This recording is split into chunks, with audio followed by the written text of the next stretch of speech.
গত পর্বে আমরা বেরিয়ে পড়েছিলাম ভারত ছেড়ে শ্রীলঙ্কার উদ্দেশ্যে। লাউঞ্জে বসে একটু ল্যাদ, শুধু ল্যাদ নয়, ল্যাদের সঙ্গে খ্যাটন আপনাদের দেখিয়েছিলাম চেন্নাই এয়ারপোর্টের বিজনেস ক্লাস লাউঞ্জের অভিজ্ঞতা।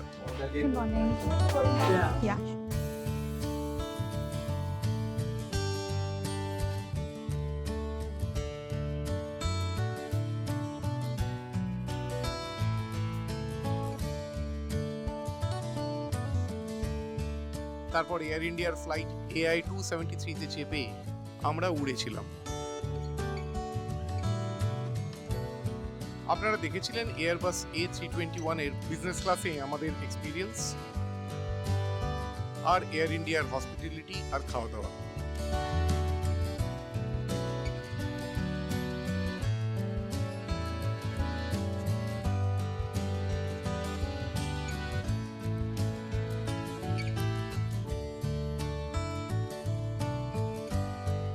কলম্বোর বান্দারনায়ক ইন্টারন্যাশনাল এয়ারপোর্টে আমাদের রিসিভ করতে এসেছিল মাইএসএল ট্যুরের ট্যুর গাইড হাসান ফার্নান্ডো।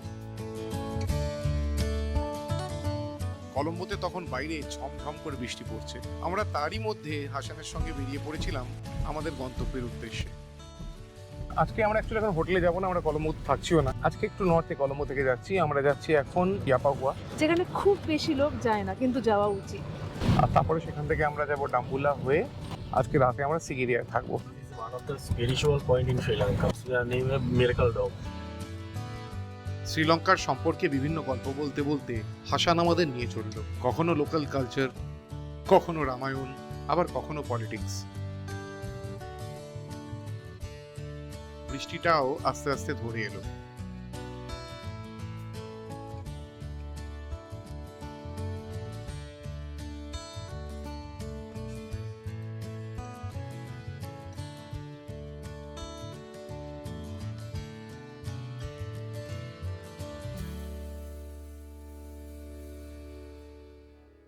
ভারতে যেমন স্টেটস বা রাজ্য, তেমনই শ্রীলঙ্কায় প্রভিন্স। সব মিলিয়ে শ্রীলঙ্কা 9টি প্রভিন্সে বিভক্ত। তার মধ্যে এবারের ট্যুরে আমরা 5টি প্রভিন্স ঘুরব। কলম্বো শহর হলো ওয়েস্টার্ন প্রভিন্সে, যেখানে আমরা পরে আবার ফিরে আসব। আমাদের আজকের প্রথম গন্তব্য ইয়াপাহুয়া, যা নর্থ ওয়েস্টার্ন প্রভিন্সে অবস্থিত। তারপর আমরা যাব সেন্ট্রাল প্রভিন্সের ইবানকাটুয়ায়। নীলচে সাদা মেঘে ভরা খোলা আকাশ তখন রোদের আলোয় ঝলমল করছে, আর নিচে এই চকচকে কালো রাজপথ, দুপাশে বিস্তৃত সবুজের চাদর। কোথাও নারকেল গাছের সারি, কোথাও আবছা ছোট কোনো টিলা, কোথাও বা ছোট কোনো গ্রামের বাড়ি। আমরা এগিয়ে চললাম ইয়াপাহুয়ার দিকে।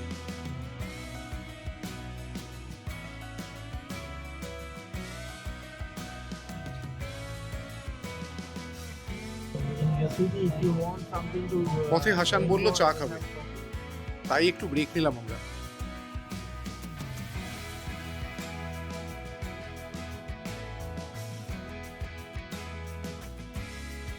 তারপর আবার বেরিয়ে পড়লাম।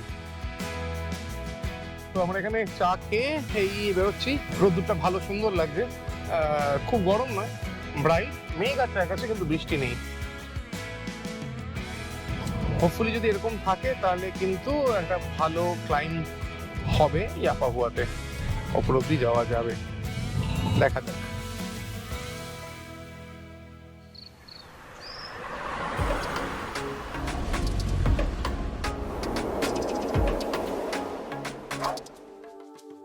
চলতে চলতে হঠাৎ দূরে দেখলাম 300 ফিট মতো উঁচু একটা গ্রানাইটের টিলা মতো। হাসান বলল ইয়াপাহুয়া শ্রীলঙ্কার ইতিহাসে হারিয়ে যাওয়া একটি প্রাচীন শহর। গ্রানাইট পাথরের এই খাড়া পাহাড়ের ওপরে নির্মিত ইয়াপাহুয়া রক ফোর্ট্রেসটির ইতিহাসটিও খুব চমকপ্রদ।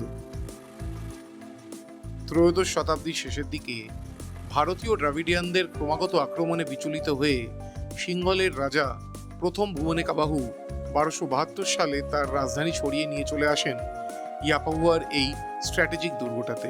আমরা এসেই পৌঁছলাম ইয়াপাহুয়াতে, আর দেখাই জায়গাটা আপনাদের। এইখানে ঢুকেই একটা বুদ্ধর স্ট্যাচু, একটা পাথরের ওপরে।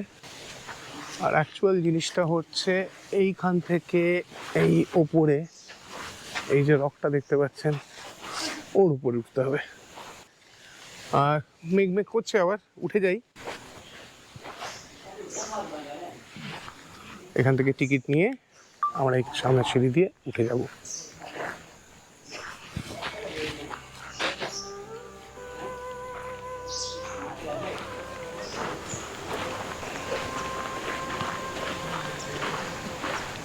ইয়াপাহুয়া ছিল সিংহল সাম্রাজ্যের পঞ্চম রাজধানী এবং একটি বিস্ময়কর স্থাপত্য।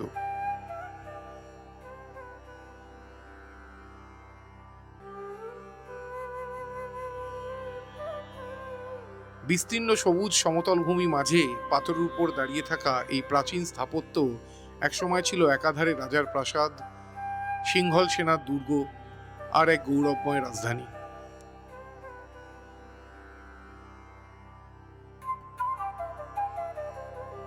চোখের সামনে ধীরে ধীরে উঠে যায় বিশাল পাথুরে সিঁড়ি, 3টি স্তরে ভাগ করা খাড়া সিঁড়িপথ, যার প্রতিটা ধাপে ছড়িয়ে আছে ইতিহাসের ছোঁয়া আর যুদ্ধে ট্যাকটিক্যাল অ্যাডভান্টেজ পাওয়ার জন্য সায়েন্টিফিক আর্কিটেকচার। তো আমরা চলে এসেছি ইয়াপাহুয়া রক ফোর্ট্রেসের সামনে। 1272 সালে যখন দ্রাবিডিয়ানরা আক্রমণ করেছিল, তৎকালীন যে রাজা ছিল ভুবনেকাবাহু, তিনি রাজধানীটা সরিয়ে তৈরি করেন ইয়াপাহুয়া। এই সিঁড়িগুলোর কিন্তু একটা স্পেশালিটি আছে। এই সিঁড়ির যে অ্যাঙ্গেল, এলিভেশন 70 ডিগ্রি, খুব স্টিপ। কোথাও সিঁড়িতে 70 ডিগ্রি অ্যাঙ্গেলের এলিভেশন হয় না।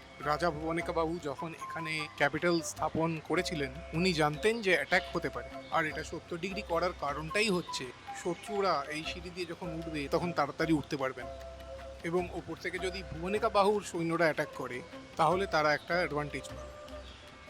প্ল্যান এটা ছিল, কিন্তু ইভেন্চুয়ালি যে সেটা খুব কার্যকরী হয়েছিল তা না। খুবই অল্প সময়, ধরুন 12 বছর, মানে 1272 থেকে 1284 সাল অবধি ইয়াপাহুয়া হয় রাজধানী। এরপরে যখন 1284 সালে ভুবনেকাবাহুর মৃত্যু হয়, এই জায়গাটার উপর আক্রমণ করে পান্ডিয়ারা। সুতরাং সিঁড়ি 70 ডিগ্রি অ্যাঙ্গেল করেও ফাইনালি ইয়াপাহুয়া কিন্তু একদিন ফল করেছিল।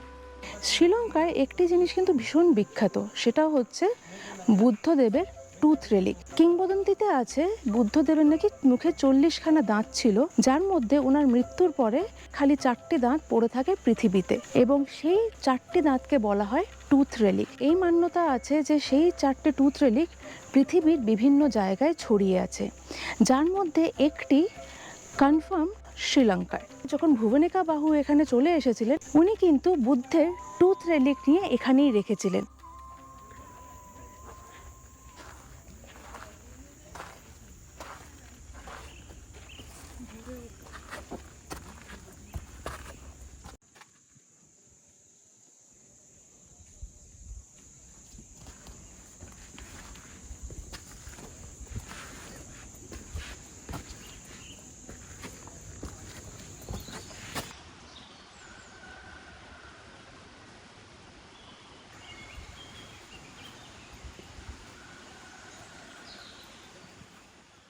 সেই খাড়া সিঁড়ি চড়ে আমরা উঠে এলাম 3টির মধ্যে 2টো স্তরের ওপরে।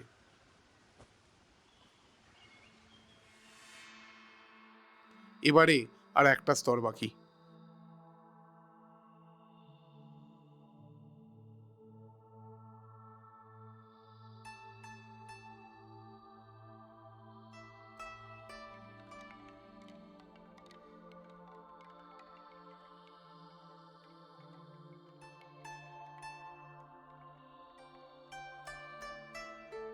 আমার পাশে যেটা আছে এটা খুব বিখ্যাত একটা স্কাল্পচার। এটাকে বলা হয় ইয়াপাহুয়া লায়ন, মানে ইয়াপাহুয়া সিংহ। ইনফ্যাক্ট শ্রীলঙ্কার যে 10 টাকার নোট আছে তাতেও কিন্তু এই ইয়াপাহুয়া লায়নের ছবি পাওয়া যায়। এই 2টি ইয়াপাহুয়া লায়ন বাদে এই পুরো চত্বরে আরও 8টি এরকম স্ট্রাকচার আছে, যাদেরকে বলা হয় গজসিংহা, মানে হাতি আর সিংহের মিশ্রিত একটা স্কাল্পচার।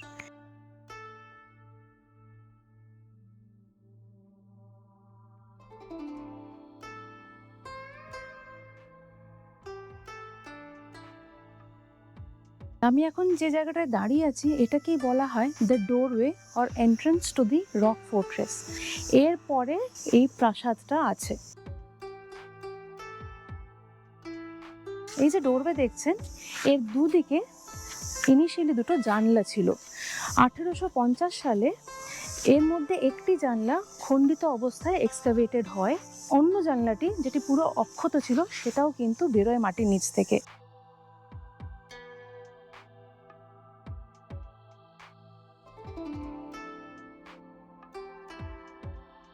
আমাদের তাজমহলের কিছু কিছু জানলায় একটা টেকনিক ইউজ করা হয়েছে যাকে বলা হয় ট্রেসারি টেকনিক। জানলায় যে গ্রিড সিস্টেমগুলো তৈরি করা হয় সেইটা তৈরি করার জন্য যে ছাঁচটা ব্যবহার করা হয় তাকে বলা হয় ট্রেসারি। ইয়াপাহুয়ার যে রক ফোর্ট্রেসের যে জানলাগুলো সেগুলোর মধ্যেও কিন্তু ট্রেসারি টেকনিকের ছাপ পাওয়া যায়।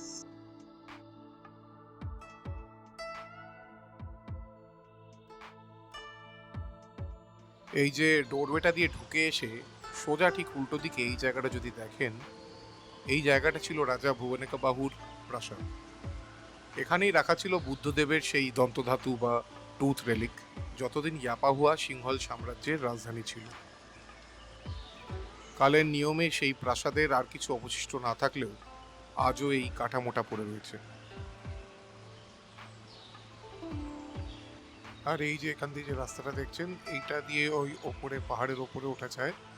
ওখানে একটা পুরনো বৌদ্ধ স্তূপ আছে, আর সঙ্গে রয়েছে বেশ কিছু পুরনো গুহা যেখানে বৌদ্ধ সন্ন্যাসীরা তপস্যা করতেন। ভুবনেকাবাহুর পতন হওয়ার পরে এখানে কিন্তু বৌদ্ধ সন্ন্যাসীরা বেশ কয়েকশো বছর ওপরের গুহাগুলোতে ছিল। শোনা যায় যে সম্রাট অশোকের পুত্র মহেন্দ্র ও কন্যা সংঘমিত্রা বুদ্ধগয়ার মহাবোধি বৃক্ষের একটি ডাল এখানে এসে পুঁতেছিলেন। তার থেকেই এই পাহাড়ের চূড়ায় ছিল একটি বোধি বৃক্ষ। আজ অবশ্য সেই গাছের আর কোনো চিহ্ন এখানে নেই।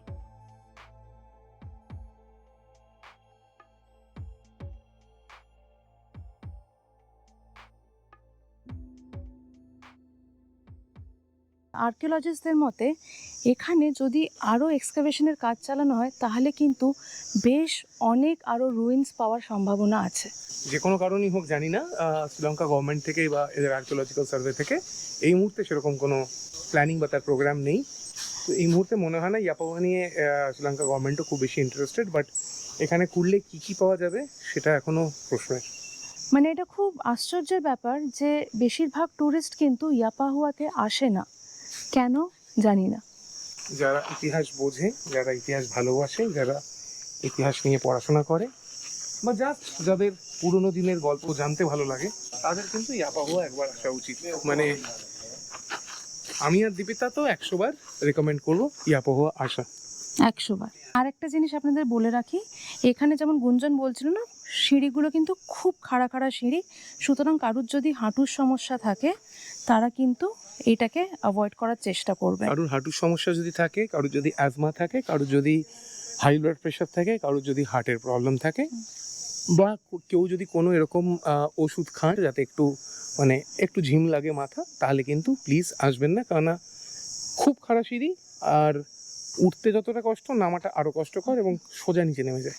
এবং কিছু কিছু সিঁড়ি, পার্টিকুলারলি ইনিশিয়াল কিছু সিঁড়ির ওয়েট এত কম যে স্পেশালি যখন নামবেন না হয়তো পা সোজা ফেলে নামা যাবে না।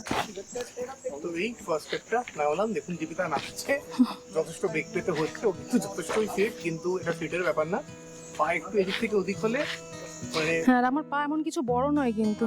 বড় না, তাতেও দেখুন সিঁড়ি কিন্তু পুরো ভরে যাচ্ছে। তোমার কত নম্বর? 6 নম্বর জুতো। আমার 6 নম্বর জুতো, এই দেখুন জুতো দেখুন সিঁড়ি কিন্তু মানে বেরিয়ে বাইরে আসছে। বেরিয়ে আসছে। আচ্ছা, এইবারে দেখুন এইখানে ভিউটা একদম মনে হচ্ছে ধারে এসে গেলাম, হাতের ধারে। এই দেখুন এবার নামাটা দেখুন, 70 ডিগ্রি নামা কাকে বলে। ভার্টিগো হওয়ার চান্স আছে। ভার্টিগো যাওয়ার চান্স আছে, মাথা কিন্তু ঘুরে যেতে পারে। এসে গেছি ওই মেইন সিঁড়িটা ছাড়িয়ে, এবার লাস্ট কতগুলো সিঁড়ি।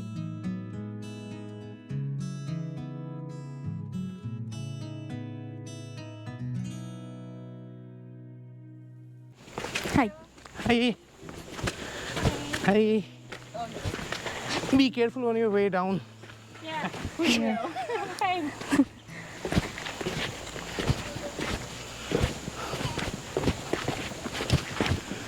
And we are back. রাস্তা নামো, কোনো অসুবিধা নেই। এই হলো এখানকার ফেমাস টক মাংকি।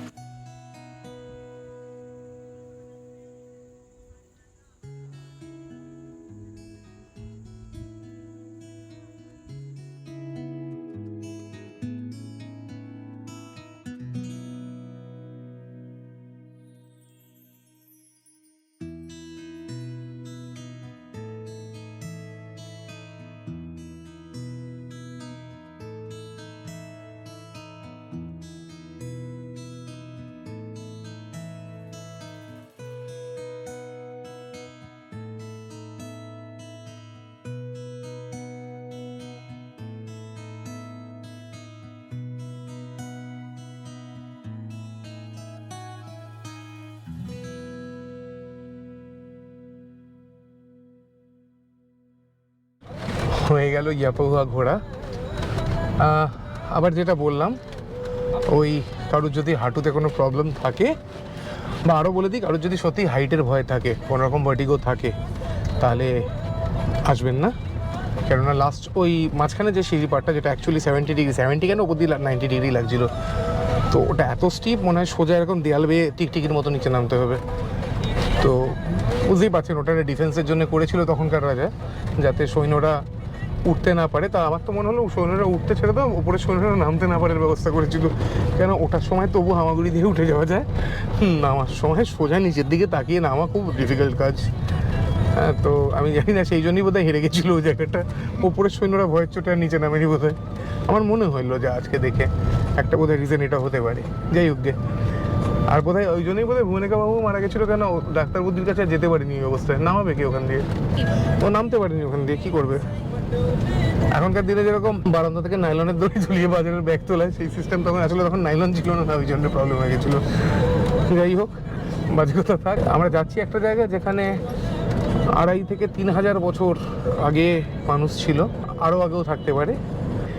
আমরা যাচ্ছি ইবন কাটুয়াতে। এখানে একটা মেগালিথিক টুম্ব আছে। মেগালিথিক মানে প্রি হিস্টোরিক বা প্রোটো হিস্টোরিক, মানে প্রাগৈতিহাসিক যুগের মানুষ থাকতো সেখানে, এবং তাদের ওখানে কিছু সমাধি আছে যেগুলো মেগালিথিক। মেগা মানে বড়, লিথিক মানে পাথর। তো বড় বড় পাথরের স্তম্ভ দিয়ে বেসিক্যালি এরকম হয়, চারদিকে 4টে বড় পাথরের স্ল্যাব, ওপরে একটা আরও বড় পাথরের এরকম প্রুফ মতো করে দেওয়া হয়। ঘন্টা দেড়েক মতো লেগে যাবে পৌঁছতে।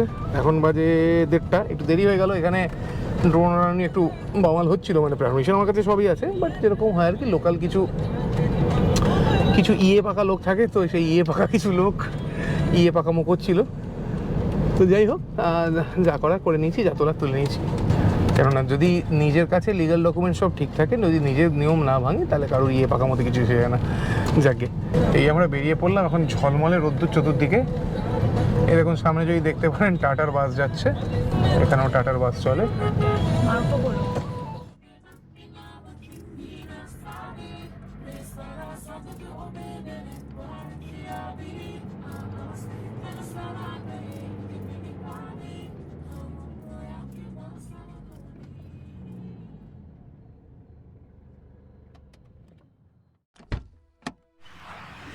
এখন আমরা আছি ইবন কাটুয়াতে। এখানে আছে মেগালিথিক টুম্ব। এরকম দেখুন, এখানে একটা টুম্বের ছবি। ইবন কাটুয়ার এই সমাধিস্থল 1970 সালে শ্রীলঙ্কার আর্কিওলজিক্যাল ডিপার্টমেন্ট আইডেন্টিফাই করেছিল।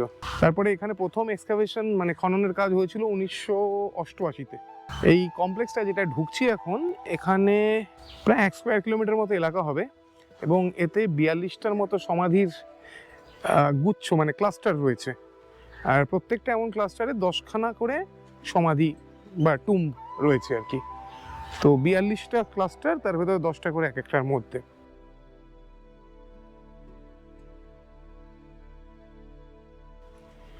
এই এসে গেছি আমরা। এখানে মৃত ব্যক্তিদের সমাধিস্থ করার দুরকম প্রথা ছিল।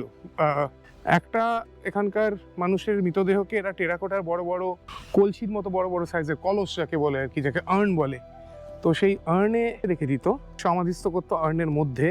আর আরেকটা প্রথা ছিল যেখানে মৃতদেহকে দাহ করে তার ছাই পাথর বা কাঠের তৈরি এক প্রকার বাক্স থাকে, তাকে বলে সিস্ট, CIST সিস্ট, সেই সিস্টের ভেতরে রেখে দিত। এরকম সিস্ট বা আর্ন এখানে অনেক পাওয়া গেছে, এবং এতে মানে শুধু মৃতদেহ বা মৃতদেহের অংশবিশেষ ছাড়াও এতে বিভিন্ন রকমের পাথর, সোনা বা অন্যান্য কোনো ধাতুর সামগ্রী, পুঁতি, গলার হার, এগুলো রেখে দেওয়া হতো। এই যে দেখুন, আমরা টুম্বে এসে গেছি। এইগুলোই অ্যাকচুয়ালি মেগালিথিক টুম্ব, যেই পাথর দিয়ে যেরকম চারদিক দিয়ে ঢাকা এবং ওপরে একটা বড় পাথরের স্ল্যাব। এই সাইড থেকে যে বিভিন্ন রকম অবশিষ্টাংশ পাওয়া গেছে, যে জিনিসপত্র পাওয়া গেছে আর্নার সিস্টেমের মধ্যে, তার কার্বন ডেটিং মানে এটা একটা টেকনিক যা দিয়ে কোনো জিনিসের কতশো বছর পুরনো সেটা বের করা যায়। তো তার কার্বন ডেটিং করে জানা গেছে যে এই যে টুম্বগুলো দেখতে পাচ্ছেন এখানে, এইগুলো মানে প্রি হিস্টোরিক আর প্রোটো হিস্টোরিক জামানার। ডেট যদি বলতে যাই, তাহলে এই টুম্বগুলো হচ্ছে মোটামুটি খ্রিস্টপূর্ব 700 থেকে 450 সালের মধ্যে। এছাড়াও একটা ইন্টারেস্টিং ব্যাপার এই জায়গায় হলো, টুম্বের মধ্যে কিছু গলার হার, নেকলেস পাওয়া গেছে, রত্ন বসানো যেগুলো থাকতো। তো সেই রত্নগুলো যেগুলো পাওয়া গেছে তার মধ্যে, সেগুলো কিন্তু ন্যাচারালি শ্রীলঙ্কায় পাওয়া যেত না, আজও যায় না। সেগুলো তাহলে সেই যুগে মানে আজ থেকে 3000 বছর আগে এরা ফরেন থেকে ইম্পোর্ট করতো, অন্যান্য দেশ থেকে, বিশ্বের অন্যান্য প্রান্ত থেকে এক্সপোর্ট করতো। তার মানে এতটা এদের কানেকশন ছিল। এটা একটা ক্লাস্টার, যেরকম আপনি বলছিলাম 10টা করে থাকে, এরকম ক্লাস্টার আছে 42টা। এটা একটা ক্লাস্টার এখানে সামনে আর দেখতে দিচ্ছে। এই দেখুন এখানে টুমগুলো রয়েছে। এই যে এখানে আর একটা মেগালিথিক টুম্বের ক্লাস্টার। এখানে এর ভেতরে আপনারা আর্নগুলো দেখতেও পাবেন। ওইখানেরটা, ওইটা অনেক বড়, আমি জানি না ওটা কোনো প্রধান রাজা বা সেই টাইপের কারুর কিনা, ওটা অনেকটা বড়। ওটা দেখেছো? ওটা এইগুলো কম্পারেটিভলি ছোট, কিংবা বয়সের সঙ্গে বা কিছু আছে কিনা সেটা আমি জানি না, এখানে কিছু লেখা নেই। বাট অনেকগুলোর মাথার স্ল্যাবটা নেই, আবার অনেকগুলোর মাথার স্ল্যাব আছে। ওইটায় মাথার স্ল্যাব আছে, ওইটায় মাথার স্ল্যাব আছে, এইখানে একটা মাথার স্ল্যাব আছে। অনেকগুলো হয়তো নষ্ট হয়ে গেছে, কিন্তু এগুলো সব 3000 বছর পুরনো মানুষের তৈরি, যেটা আমরা এখন স্বচক্ষে দেখতে পাচ্ছি।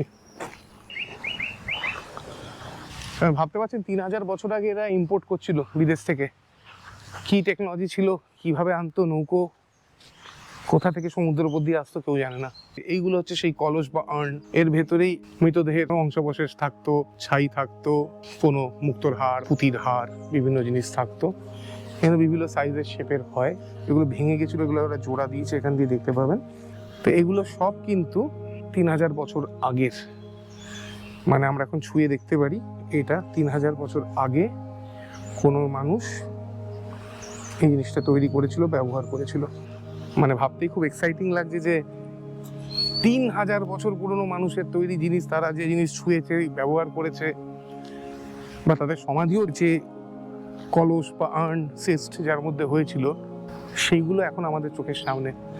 মানে এই চত্বরে 3000 বছর আগে মানুষ ছিল, তারা সভ্য মানুষ ছিল, তাদের টেকনোলজি ছিল, তাদের বিদেশে ব্যবসা ছিল, তারা ইম্পোর্ট এক্সপোর্ট করতো 3000 বছর আগে। প্রবাবলি এইরকম যে বারিয়ালের সিস্টেম না, ইভেন হারাপ্পান কালচারেও কিন্তু একই রকম রিচুয়াল দেখা যেত, যে ছোট ছোট এরকম রেক্ট্যাঙ্গুলার স্ল্যাবসের মধ্যে এবং এইরকম টাইপেরই ক্লে পটস, আর্নস এরকম কিন্তু দেখা যেত। তাহলে ভাবুন, হারাপ্পান সিভিলাইজেশন বা ইন্দাস ভ্যালি সিভিলাইজেশন আমরা যে পড়েছি কোথায়, সেই উত্তর ভারতের কোথাও, উত্তর পশ্চিম পাকিস্তানের দিকে। আর এটা কোথায় দেখুন, আমরা ভারত ছাড়িয়ে আরো দক্ষিণে। তাহলে বুঝতে পারছেন যে আমাদের ইতিহাসটা কত রিচ। আর অ্যানথ্রোপোলজিক্যালি ভাবতে গেলে আমরা কোথা থেকে কোথায় এসেছি। আর তারই মধ্যে আবার আমরা পাচ্ছি বাঙালির সঙ্গে জেনেটিক সিমিলারিটি। অসাধারণ। আচ্ছা, normally people come here like tourist, many tourists come here, and today is a Sunday, weather is not that bad. This is one damn interesting place, but we are the only ones. Not many YouTubers have really covered this place. No. Thing is there. Who need to know about Sri Lanka, who need to know about the culture, about what is special in Sri Lanka, they coming here. Yes. So most of people are coming to Sri Lanka, they don't know the real thing is here. Most of the people are going for the attraction places. They don't know this is the one of the most attraction places. Yappa also, I found the same thing. People don't go for. Same thing.